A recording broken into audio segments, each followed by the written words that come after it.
et avec votre esprit. Évangile de Jésus-Christ selon saint Jean. Gloire à toi, Seigneur. L'un des 12, Thomas, appelé Didyme, c'est-à-dire jumeau, n'était pas avec eux quand Jésus était venu. Les autres disciples lui disaient « Nous avons vu le Seigneur ». Mais il leur déclara « Si je ne vois pas dans ses mains la marque des clous, si je ne mets pas mon doigt dans la marque des clous, si je ne mets pas la main dans son côté, non, je ne croirai pas. » 8 jours plus tard, les disciples se trouvaient de nouveau dans la maison et Thomas était avec eux. Jésus vient, alors que les portes étaient verrouillées, et il était là au milieu d'eux. Il dit « La paix soit avec vous ». Puis il dit à Thomas « Avance ton doigt ici, et vois mes mains. Avance ta main et mets-la dans mon côté. Cesse d'être incrédule, sois croyant. » Alors Thomas lui dit « Mon Seigneur et mon Dieu ». Jésus lui dit « Parce que tu m'as vu, tu crois. Heureux ceux qui croient sans avoir vu. » Acclamons la parole de Dieu. Louange à toi, Seigneur Jésus.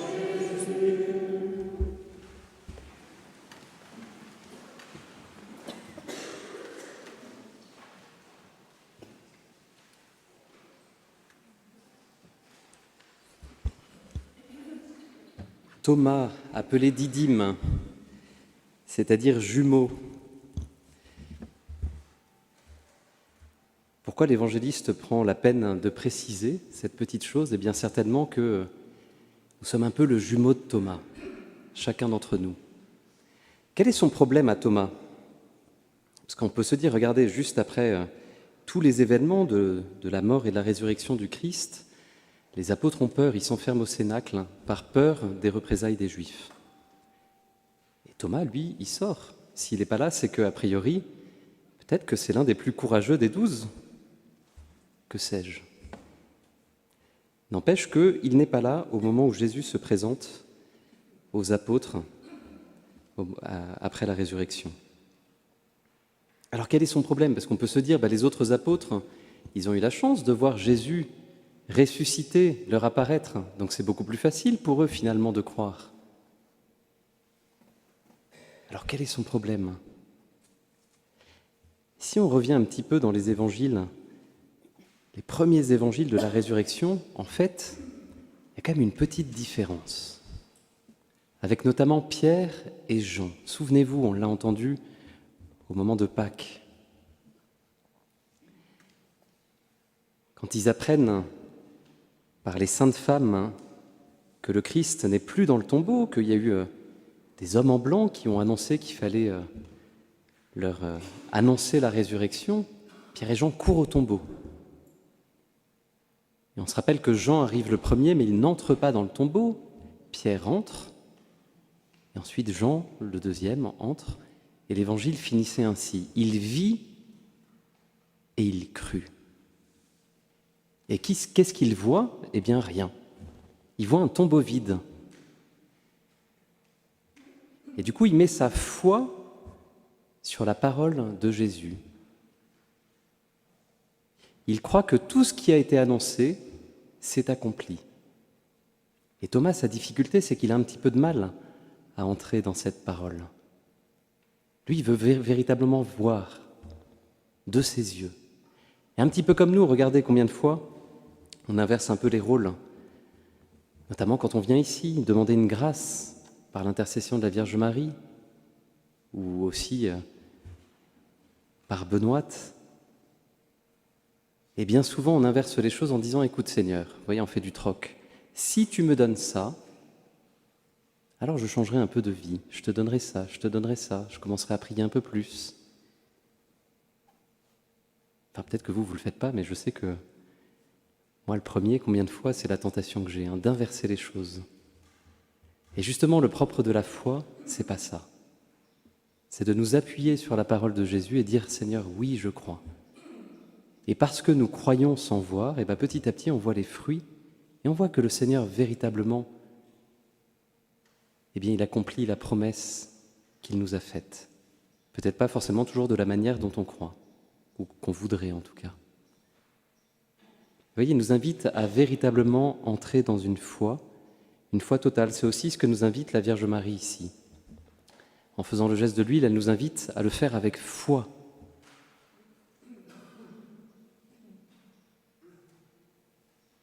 Une foi totale, une foi d'un enfant à l'égard de son Père, qui croit que ce Père du ciel nous donnera ce dont on a besoin.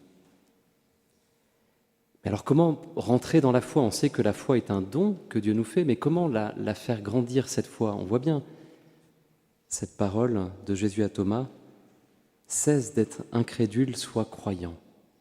Et on voit que nous revient aussi petit à petit de développer ce don de la foi qui nous est fait, notamment au baptême. Alors comment faire pour que cette foi grandisse, que nous puissions davantage entrer dans la foi pour, voyez, tout lâcher, comme les apôtres l'ont fait?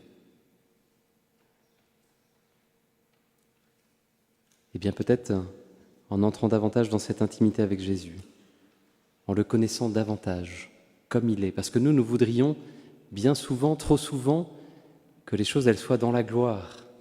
Vous savez, ça nous rappelle un petit peu cette tentation au désert qu'on a eue, pour le coup, au début du carême, où le démon, il dit à Jésus, mais jette-toi du temple, là, du pinacle.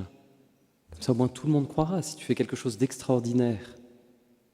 Alors que là, en étant simplement dans ton humanité, comment est-ce qu'on peut croire qu'en toi, il y a véritablement la divinité?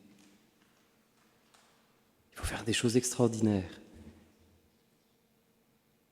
Et Jésus refuse d'entrer dans cette tentation. Parce que la foi, elle est beaucoup plus profonde. Et regardez que quand il fait des miracles, comme il peut y en avoir ici d'ailleurs, c'est pas pour ça que les gens croient. C'est très étonnant, Combien de centaines de personnes ont pu voir les miracles de Jésus de leurs yeux et n'arrivent pas à croire, parce que leurs yeux sont empêchés. Peut-être la même chose parmi nous, parce qu'on a besoin de la foi. Et pour que cette foi, elle grandisse, eh bien, on a besoin d'entrer dans une connaissance plus profonde de Jésus. Expérimenter son amour, expérimenter sa présence au quotidien, entrer dans une relation intime. C'est ce que fait Thomas en touchant les plaies de Jésus. Là aussi, c'est étonnant. On pourrait s'attendre que Jésus fasse quelque chose d'extraordinaire. Il montre quelque chose de très incarné, ses plaies.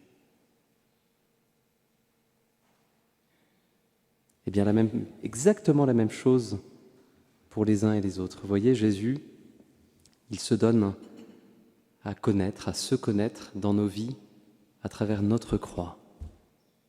Pas à travers tout ce qui va bien.